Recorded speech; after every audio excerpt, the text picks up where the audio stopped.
Hola, ¿cómo están? Espero que muy bien. Junto con el equipo docente, hoy vamos a proponer la clase de nutrición en el embarazo. La nutrición en el embarazo es de vital importancia para un correcto estado nutricional de la madre, evitar complicaciones como por ejemplo diabetes gestacional o hipertensión y un adecuado crecimiento del bebé. El embarazo es una etapa que requiere especial atención en cuanto a la nutrición. Primero que nada, se aumentan las demandas de macro y micronutrientes. Hay que cubrir estas necesidades y mantener el estado nutricional de la embarazada. Hay que favorecer la lactancia y preparar el cuerpo para ello y mantener los intervalos intergenésicos. Esto es el periodo de tiempo comprendido entre dos nacidos vivos consecutivos. Los cambios fisiológicos por los cuales atraviesa una embarazada tienen que ver con el estado de anabolismo que presentan en este periodo. Hay un aumento del volumen plasmático, un aumento del volumen de eritrocitos o glóbulos rojos y un aumento de leucocitos o glóbulos blancos. Este gran aumento del caudal, del volumen de sangre, quizás en algunas ocasiones pueda provocar anemia fisiológica del embarazo. Esto quiere decir que el valor de hemoglobina en sangre queda diluido o queda con una menor concentración en comparación con una mujer no embarazada. Otro de los cambios tienen que ver con un estado procoagulable de la sangre, una disminución de las proteínas plasmáticas, un cambio en los niveles de glucosa plasmática, que en algunos casos puede llevar a una diabetes gestacional. Hay lípidos plasmáticos aumentados y también hay cambios en el sistema cardíaco y un sistema renal dilatado. Hay cambios en el sistema digestivo como mayor apetito, sed, náuseas, motilidad, acidez, constipación, mayor absorción de nutrientes. En cuanto a la evaluación nutricional, la anamnesis tiene que recabar datos de 4 aspectos. Una evaluación clínica, nombre, edad, a qué se dedica o se dedicaba, síntomas o complicaciones, edad gestacional, que es la cantidad de semanas que lleva de embarazo. Evaluación bioquímica con valor de hemoglobina en sangre, glucemia, colesterol y todos los parámetros que se puedan recabar. Evaluación alimentaria con gustos, hábitos, antojos o pica. Y evaluación antropométrica, peso inicial, peso actual, talla. En cuanto a la evaluación antropométrica, hay 2 puntos importantes a resaltar. El primero es que el peso actual en un momento dado de la gestación es la resultante del peso previo y el crecimiento alcanzado hasta este momento. Esto quiere decir que el peso actual es la resultante del peso de la madre más el peso de la unidad fetoplacentaria y de todo el crecimiento corporal que esto implica. Este peso actual sirve para evaluar antropométricamente. El peso habitual, el peso de la madre sola, sirve para calcular el BCT, pero esto lo vamos a ver en diapositivas posteriores. El segundo punto es que para calcular el incremento de peso debe tenerse en cuenta el peso previo. Esto quiere decir el peso anterior a quedarse embarazada. Si la embarazada no lo recuerda, el peso habitual, el peso que habitualmente tiene esta mujer. O en última instancia, el peso ideal.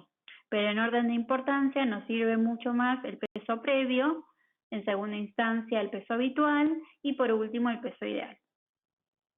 Ganancia de peso durante el embarazo.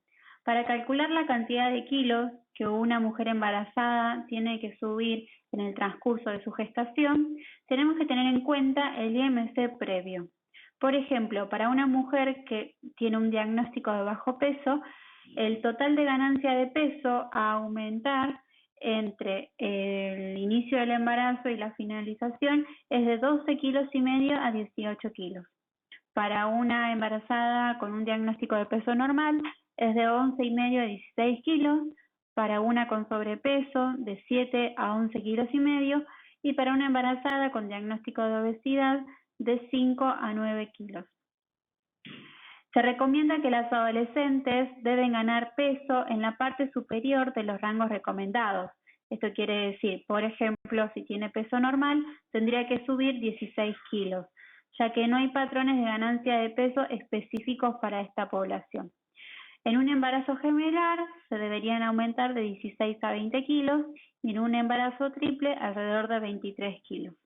El plan alimentario para una embarazada no debe ser restringido ni muy estricto. No es momento para bajar de peso. Todas las embarazadas tienen que subir de peso. El control de peso se realiza para no tener complicaciones durante el embarazo.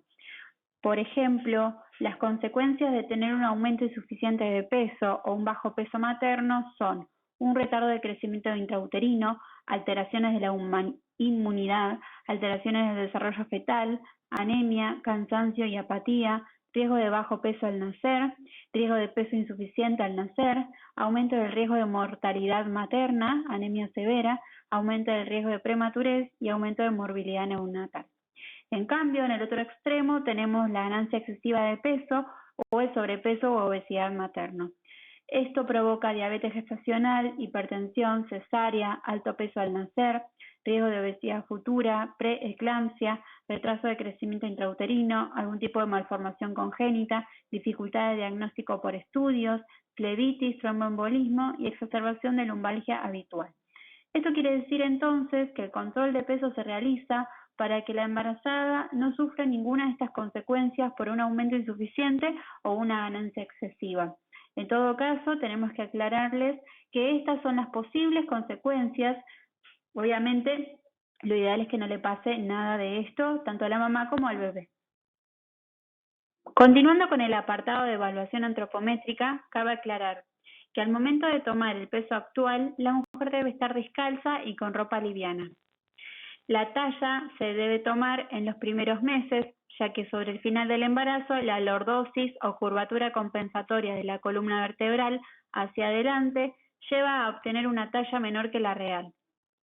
La edad gestacional, o sea, las semanas de embarazo, debe calcularse a partir de la consulta con obstetra y estas la calculan por la fecha última de menstruación, por ecografía o por la altura uterina.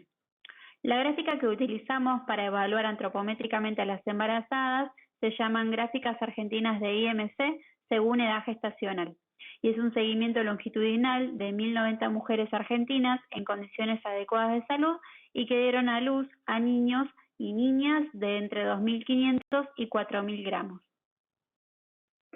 En esta diapositiva tenemos la gráfica IMC edad gestacional. Como pueden observar, en el eje vertical vamos a tener el IMC y en el eje horizontal vamos a tener la edad gestacional o las semanas de embarazo. Entonces, hagamos de cuenta que llega a consulta una embarazada con 12 semanas de gestación y con un IMC de 25. ¿Sí? Entonces vamos por la línea del 12 y vamos a llegar hasta los 25. Acá. Este punto corresponde a la embarazada y esto significa, siguiendo lo que es la franja gris, que tiene un peso normal. Si estuviera por arriba, tendría sobrepeso, si estuviera por arriba, tendría obesidad, y si estuviera por abajo de este peso normal, tendría bajo peso. Bien, vamos a hacer un ejercicio. Mariel tiene 26 años, pesa 70 kilogramos y mide 1,65. Trabaja en una oficina 8 horas diarias y no realiza ninguna actividad física. Cursa la semana 23 de embarazo y su peso habitual antes del mismo era 61 kilos. Realizar la evaluación antropométrica. Entonces tenemos un IMC que al realizar la cuenta nos va a dar 25,73. Entonces buscamos las 23 semanas en el eje horizontal y las relacionamos con 25,73 en el eje vertical. De esta manera podemos decir, y la respuesta a este ejercicio es que Mariel tiene un peso normal para su edad gestacional. Al hablar de la frecuencia de control prenatal, tenemos que tener en cuenta el diagnóstico nutricional de nuestra embarazada. Si tuviera bajo peso, diagnóstico de sobrepeso o diagnóstico de obesidad, tendría que concurrir a la consulta nutricional una vez al mes. Y si tuviera un peso normal, con 4 o 5 controles durante todo el embarazo ya estaría bien. El control prenatal estricto en mujeres embarazadas debe realizarse con un aumento de peso inadecuado, hábitos alimentarios inadecuados, patologías crónicas, por ejemplo diabetes gestacional, o un abuso de sustancias.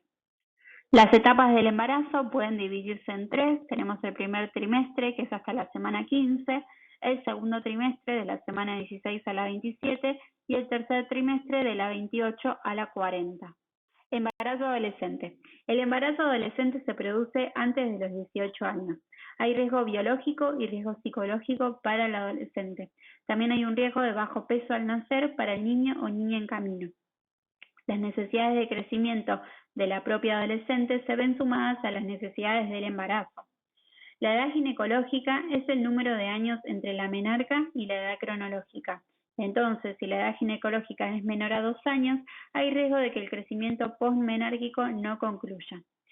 Este embarazo adolescente conlleva mayor riesgo de la futura madre y del bebé.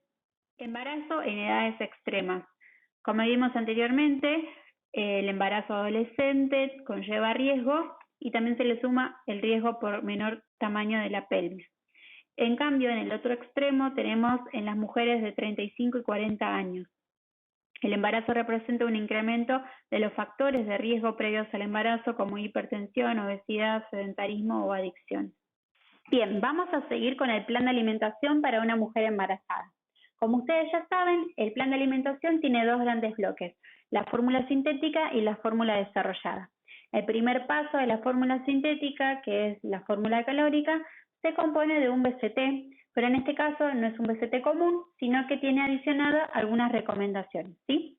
Entonces, el BCT se calcula por cualquiera de las fórmulas que ustedes ya saben calcular un BCT y se le adiciona una recomendación. Entonces, ustedes como leyenda tendrían que colocar BCT según y algún organismo. Vamos a verlo en la tabla para que quede más claro.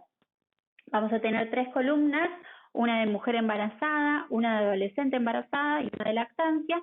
Y vamos a ver que en una fila, en la primera fila, vamos a tener el BCT que son kilocalorías por día. Dentro de la columna mujer embarazada vamos a tener otra tabla que divide por trimestres, ¿sí? Entonces, para el primer trimestre, según NAS, no se le adicionan calorías. Según FAO, OMS, se le agregan 85. Para el segundo trimestre se le agregan 340 kilocalorías, según NAS, y según FAO se le agregan 285. Para el tercer trimestre se le agregan 450 y según FAO se le agregan 475. Si el embarazo fuera gemelar, aparte se le agregan 150 kilocalorías más. Esto mismo se replica para adolescente embarazada. Y para mujer en periodo de lactancia, en el primer semestre se le agregan 330 kilocalorías y según FAO, si la mujer está bien nutrida, se le agregan 500 y si fuera desnutrida, se le agregan 675. En el segundo semestre se le agregan 400 según NAS y según FAO ya no se le agregan calorías. Ahora vamos a pasar a lo que es hidrato de carbono. El hidrato de carbono entre un 45 a 65% de ese BCT, no menor de 175 gramos por día de hidrato de carbono para la mujer embarazada. La misma recomendación para adolescente embarazada y para lactancia es idem mujer embarazada también, pero en este caso no debe ser menor a 210 gramos por día. Pasamos a las proteínas. Según NAS, 1,1 gramos de proteínas por kilo por día o adicionar 25 gramos por día. Según FAO, 30 gramos por día extras en el tercer trimestre. Según estudios recientes, sugieren 1,5 gramos por kilogramo por día en el tercer trimestre. Esto es idem en la adolescente embarazada y en lactancia se le agregan 25 gramos de proteína por día. Vamos con los lípidos. Se necesitan de 20 a 35% de lípidos en el BCT, según FAO, 2,2 gramos por día de ácidos grasos esenciales, ¿sí? Ácidos grasos poliinsaturados omega 3, linolénico, EPA y especialmente DHA, que son muy importantes para la neurogénesis del feto, para el desarrollo de retina y materia gris y para la neurotransmisión. Esta recomendación se replica para adolescente embarazada y para lactancia. El punto 2, que es el cociente gramo-kilocaloría, debe ser normal entre 0,8 y 1,2. El valor vitamínico mineral es especial en este caso de embarazada, y se tienen que tener en cuenta los nutrientes críticos. Por ejemplo, para una mujer embarazada, la recomendación de calcio es de 1000 miligramos por día, y esto tiene que ver con la formación ósea de este feto. Para una adolescente embarazada es de 1300 y para lactancia es igual que en mujer embarazada, es de 1000 miligramos. El hierro. El hierro, la recomendación es de 27 miligramos por día. Según el Ministerio de Salud, la suplementación con 60 miligramos debe ser desde el primer control, más leche enriquecida. Esta misma recomendación se replica en adolescente embarazada y para lactancia la recomendación es de 9 miligramos por día. Se sugiere continuar con el suplemento durante los primeros 3 meses. Ácido fólico, 600 microgramos por día. Para el Ministerio de Salud, la suplementación con 400 microgramos debe ser desde el primer control. Esto se replica en adolescente embarazada y para lactancia la recomendación es de 500 microgramos por día. Continuando con la recomendación de micronutrientes, podemos ver que el yodo, que es responsable de la formación de algunas hormonas tiroides y del desarrollo cognitivo del bebé, tiene una recomendación de 220 microgramos por día. La misma recomendación comparte con la categoría adolescente embarazada y en cambio en periodo de lactancia se requieren 290 microgramos por día. La vitamina D, que está relacionada con la absorción de calcio, tiene una recomendación de 15 microgramos por día y esto es igual en adolescente embarazada y en periodo de lactancia. El zinc, que es responsable de la organogénesis, la inmunidad y el desarrollo, tiene una recomendación en mujer embarazada de 11 miligramos por día, en adolescente embarazada de 12 miligramos por día y en lactancia también de 12 miligramos por día.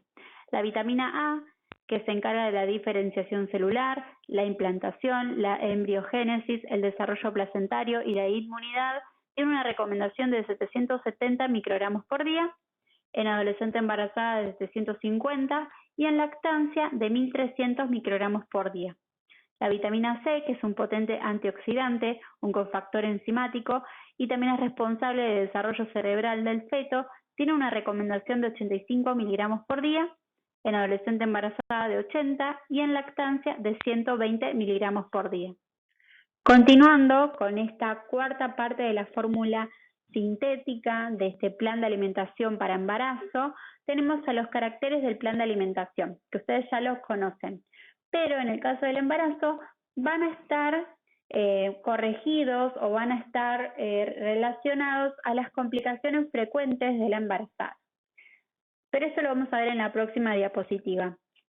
En esta tenemos que los caracteres físicos, que son temperatura, pueden ser fría, templada o caliente, consistencia sólida y o semisólida, y o blanda y o líquida, fraccionamiento 4 comidas y 1 o 2 colaciones, la fibra debe ser de 28 gramos por día y en el caso de lactancia 29 gramos por día según NAS. El volumen puede ser normal y o disminuido y o aumentado. Esos son los caracteres físicos. En cuanto a los químicos, sabor y aromas suaves y o estimulantes, y el agua para mujer embarazada debe ser de 3000 mililitros por día, la misma recomendación para adolescente embarazada y para lactancia de 3800 por día. Vamos a ir entonces con las complicaciones frecuentes. Como verán, en la primera fila tenemos náuseas y vómitos. El motivo son adaptaciones hormonales, relajación del esfínter y esto afecta al 80% de las mujeres. El momento es en el primer trimestre por la mañana, pero hay casos de mujeres embarazadas que lo tienen en todo el embarazo. La estrategia tiene que ver con un menor volumen en el plato y un mayor fraccionamiento de comidas. Hidratos de carbono de fácil digestión para que no estén mucho tiempo en el estómago y antes de levantarse de la cama deben consumir algo con hidrato de carbono. Debe haber un menor consumo de fibra insoluble, líquidos fuera de las comidas, no consumir gaseosa y el sabor y el aroma de la comida debe ser suave, no picante, ni frito, ni ácido. Ahora vamos a ir con la pirosis. La pirosis o acidez o fuego, ese fuego que se produce en la boca del estómago, tiene que ver con una presión del útero y una relajación del esfínter esofágico. Se puede producir en el segundo y en el tercer trimestre y la estrategia tiene que ver con un menor volumen, un mayor fraccionamiento, evitar consumir alimentos 2 horas antes de acostarse, el sabor y el aroma de la comida debe ser suave, no picante, ni frito, ni ácido.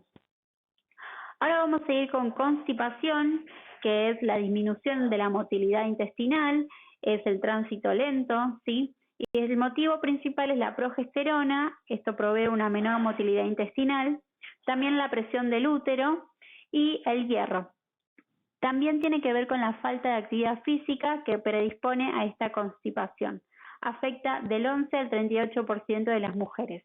Casi siempre se produce en el tercer trimestre, en la última etapa del embarazo, y las estrategias tienen que ver con un mayor consumo de agua, un mayor consumo de fibra insoluble y ejercicio físico con autorización de la obstetra. La pica, que es consumir tierra o papel o hielo o algún elemento no nutritivo, tiene como motivo principal trastornos del apetito y algunos autores refieren que es por falta de hierro, zinc o algún otro micronutriente. También tiene que ver con estrés psicosocial. Afecta a un 20% de las mujeres, se puede producir en cualquier trimestre y la estrategia es monitorear frecuentemente el estado nutricional. Y vamos con la última, que son las hemorroides. Se producen por la presión del útero en las venas de la pelvis, también por la constipación. La progesterona aumenta la relajación de las paredes de las venas y hay un mayor porcentaje de hinchazón. Se puede producir en el tercer trimestre y las estrategias tienen que ver con un mayor consumo de agua, un mayor consumo de fibra insoluble, ejercicio físico con autorización médica o de la obstetra y cremas antihemorroidales. Consideraciones especiales. Se le debe decir a la embarazada que no puede consumir alcohol porque produce efectos adversos como malformaciones fetales que afectan al neurodesarrollo. Tampoco edulcorantes no nutritivos, por ejemplo, sacarinas, ciclamato o aspartame. Están aprobados sí la stevia, el acesulfame K y la sucralosa. Consumir con moderación café porque su consumo excesivo conlleva riesgo de aborto espontáneo o lleva un bajo peso al nacer. Se recomienda no consumir o en su defecto consumir menos de 300 miligramos de cafeína por día. Esto se traduce como máximo en 2 tazas de café por día o, por ejemplo, el té también tiene cafeína, entonces como máximo 2 tazas de té por día. Los chocolates amargos, 50 gramos por día como máximo. Cacao, 50 gramos por día o un vaso de bebida cola. Los pescados. Hay una controversia con los pescados porque contienen contaminantes que deterioran el sistema nervioso del bebé o producen malformaciones y a la vez contienen ácidos grasos poliinsaturados omega 3 que son beneficiosos. La recomendación es que se consuma de 1 a 2 porciones por semana, evitando pescados de gran tamaño y mayor masa muscular. El ejemplo es que se consuma atún. No caballa, no pez espada, blanquillo o tiburón. Igualmente son pescados que no son muy comunes acá, pero en esta zona, sí, en Buenos Aires, quizás en otra provincia sí lo fueran. También no consumir frituras y retirar la grasa antes de hornear, asar o cocinar a la parrilla los pescados. Consideraciones especiales, todo lo que son suplementos de hierba y remedios alternativos, no está aprobada su seguridad en embarazo y hasta el momento su uso es dudoso. Esta es toda la lista de las hierbas o yuyos o remedios alternativos que no se pueden tomar en embarazo. Se puede consumir té sobrado, no hierbas sueltas, como máximo 2 tazas por día, pero del té común. Los cuidados higiénicos especiales hablan de preservar la seguridad de los alimentos y con ello la salud de la embarazada.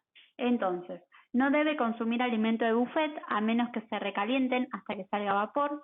Evitar que los fluidos de la carne o paquete que la contengan se derramen sobre otros alimentos o envases, por ejemplo durante la compra. Y lavarse muy bien las manos después de manipularlos. No consumir quesos blandos, como por ejemplo el queso Roquefort, salvo que en la etiqueta especialmente especifique que fueron preparados a partir de leche pasteurizada.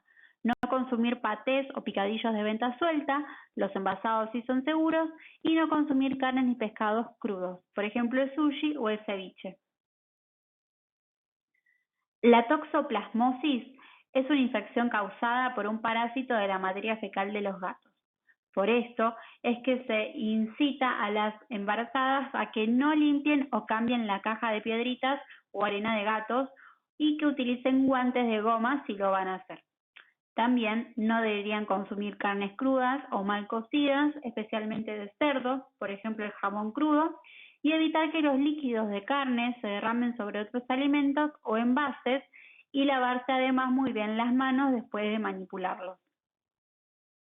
Consejos para evitar cualquier tipo de contaminación que les tenemos que dar a las embarazadas tienen que ver con, por ejemplo, cocinar muy bien las carnes, especialmente las picadas, lavar muy bien los vegetales crudos antes de consumirlos, mantener las carnes crudas aisladas de otros alimentos, evitar consumir leche sin pasteurizar y alimentos preparados con leche sin pasteurizar, lavar muy bien las manos, cuchillos y tablas después de manejar carnes, verduras y frutas crudas o tocar tierra o arena y evitar tomar agua sin tratar, especialmente en viajes o lugares desconocidos. En el apartado de lactancia materna, nosotros como profesionales tenemos que insistir en los beneficios que tiene la leche materna tanto para el bebé, la madre, la familia y la sociedad. Es el mejor alimento para el recién nacido, tiene mejor proteínas que la leche de vaca y mayor lactosa. Los lípidos varían a lo largo del día y dentro de cada mamada. El contenido de ácidos grasos está asociado a la alimentación materna. El contenido mineral es menor a la de leche de vaca y tiene un hierro de alta biodisponibilidad. Algunas sustancias activas que protegen contra la infección, inflamación y contribuyen a la maduración inmune, desarrollo de órganos y colonización microbiana saludable son muy importantes en esta leche materna. Continuando entonces con el apartado de lactancia materna, podemos decir que el hierro, el calcio, el folato pueden ser mantenidos en niveles adecuados en la leche materna a expensas de la reserva de la madre. En cambio, hay otros micronutrientes que dependen de la alimentación o el estado nutricional de esta. Por ejemplo, el zinc, el yodo, el selenio, la vitamina A y D, la tiamina, la riboflavina, la piridoxina y la vitamina B12. En cuanto al compuesto de cafeína, se tiene el dato de que aparece en la leche materna y produce hiperactividad, alteraciones en el patrón del sueño. Hay que mantener un consumo moderado. En cuanto al alcohol, produce alteraciones en el patrón del sueño y en el sistema psicomotor del niño. No se conocen los efectos en consumos ocasionales y hay que limitarlo a no más de 0,5 gramos por kilogramo de peso materno por día. Es importantísimo el consumo de agua y su influencia en la producción láctea y no hay evidencias de que algunos líquidos promuevan la producción de leche materna. Bien, ahora vamos a ir con un ejercicio práctico. Tomando como ejemplo el caso de Mariel, resolver. Calcular el RED por NAS, planificar su alimentación para el embarazo, fórmula sintética, elaborar 2 ejemplos de colaciones que cada una cubra el 30% de la IDR de calcio y qué modificaciones deberá hacer durante la lactancia en esa fórmula sintética. Bibliografía utilizada. Fundamentos de nutrición normal, capítulo 15. Evaluación del estado nutricional de niñas, niños y embarazadas, capítulo 5. Este es de Elvira Calvo. Y la guía práctica para la alimentación saludable que estamos utilizando en la cursada. Muchas gracias por su atención. Esperamos como equipo docente que estas diapositivas hayan servido para poder acompañarlos en este proceso y también quiero recordarles que es solamente un recorte de toda la información disponible y que tienen que leer en la adecuada bibliografía. Bueno, muchas gracias nuevamente y les mando un beso, que estén muy bien.